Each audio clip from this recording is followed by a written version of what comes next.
Um, I guess I'd really love to know how your work, how you would characterize your work, especially in BD in the US, and then compare that with your work in Japan.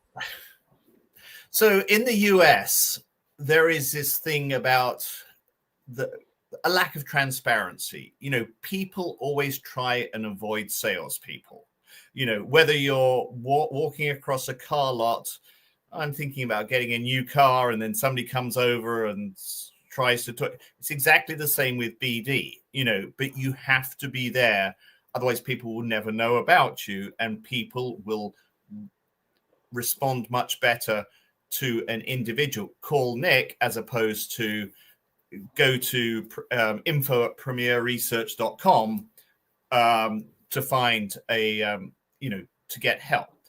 The Japanese, I find, when working there, are much more open to having a discussion with a business development person if you can convince them as to why. And it doesn't have to be a complicated thing.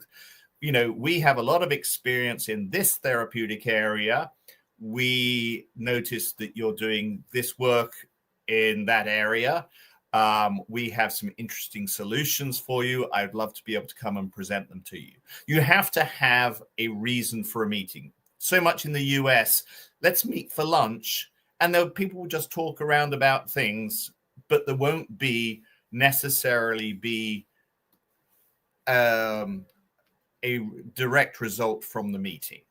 In Japan, it's very much we're having a meeting and we're expecting a result. This is what we're going to achieve from this meeting and things like that. And so in some ways, it's a much more linear process, whereas in the US, it's much more of a interpersonal process. And I think that's how, the Japanese won't talk about non-business things at a business meeting. It's afterwards over the beer or the sake sort of thing. Whereas too many people go into Japan thinking it's going to be just like it is in the US, and it's not.